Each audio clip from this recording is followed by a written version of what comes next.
पुराने समय में ऐसी कुछ शर्तें बेटियों के विवाह में रखी जाती थी वर परीक्षण के लिए। अच्छा, आजकल कन्याओं की परीक्षा ज्यादा होती है, पहले वर की परीक्षा ज्यादा होती थी कि वर उस योग्य है या नहीं है। बेटियों को स्वयंवर की स्वतंत्रता थी कि वो स्वयं अपना वर चयन कर सके कि ये मेरे योग्य है कि नहीं है। कहीं पुरुषों का जो है वो नहीं होता था कि वो चयन कर लें, ऐसी सुविधा थी क्या उनको? ये सुविधा किसको थी? फिर ये कैसे कह सकते हो कि पहले के समय में स्त्रियों पर बड़ा प्रतिबंध था, उनको जहां मर्जी धकेल दिया जाए, हैं? स्वयंवर होते थे, जिसको मर्जी चुन लो। और पहले परीक्षण होता था वर का। वर माने होता है श्रेष्ठ, वो श्रेष्ठ है या नहीं है। इसीलिए शर्तें रखी जाती थी, जो धनुष को उठा देगा उससे विवाह होगा, जो इन बैलों को नाथ देगा उससे विवाह होगा, जो अमुक कार्य कर देगा उससे विवाह होगा, जो मछली को भेज देगा उससे विवाह होगा। माने उसमें उतनी योग्यता पात्रता होनी चाहिए, तभी होगा। ये कोई अपने अहंकार को पुष्ट करने ऐसा नहीं करते थे, बल्कि अपनी बेटी के लिए योग्य वर कौन है उसके लिए। हर कोई नहीं कर सकता वो काम। आजकल तो बेटियों की परीक्षा होती है, बेटों की नहीं। और बेटे वाले और जाकर के जाने कैसे कैसे प्रश्न बेटियों से करते हैं। सिलाई जानती हो, कढ़ाई करना जानती हो, ये जानती हो, वो जानती हो, कितने प्रश्न पूछते हैं।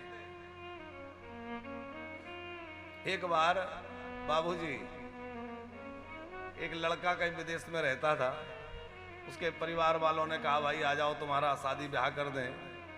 लड़की देखने गया तो बोला लड़की से हम कुछ पूछना चाहते हैं। बोले पूछो। उसने पूछा कि ये जानती हो, वो जानती हो, दुनिया भर की बातें। उसने कौन सी फिल्म पसंद है, कौन सा हीरो पसंद है, ये बातें आजकल पूछी जाती हैं। इससे क्या लेना देना है, भगवान जाने। फिर बोला कि अच्छा ये बताओ कुछ सिलाई कर लेती हो, फलाना कर, सब पूछ लिया। हाँ। बोले नाचना जानती हो, गाना जानती हो? पहले उससे पूछा कुछ गाना गा लेती हो, गाना जानती हो? बोले हाँ गा लेती हो। फिर वो बोला कि अच्छा कुछ डांस वांस जानती हो, डांस कर लेती हो? अब जैसे पूछा कि डांस कर लेती हो तो उसको गुस्सा आ गया, कितना पूछ रहा है, ये कर लेती हो, वो कर लेती। तो वो बोली कि अच्छा ये बताओ आपको तबला बजाना आता है? लड़का बोला नहीं आता। तो वो गुस्से में बोली कि जब मैं डांस करूंगी तो तबला क्या तेरा बाप बजाएगा? अरे तुझे डांस करने वाली भी चाहिए, सब करने वाली चाहिए, पर तुझे अंदर क्या योग्यता है? तुझे भी तो कुछ आता हो, है? तो आजकल बेटियों से ऐसे उल फजूल प्रश्न करे जाते हैं, ये ठीक नहीं है। कन्या परीक्षण ऐसे नहीं। कन्या का तो कुल खानदान देखा जाता है, किस खानदान से किस कुल की है, कुल का आचार विचार कैसा है?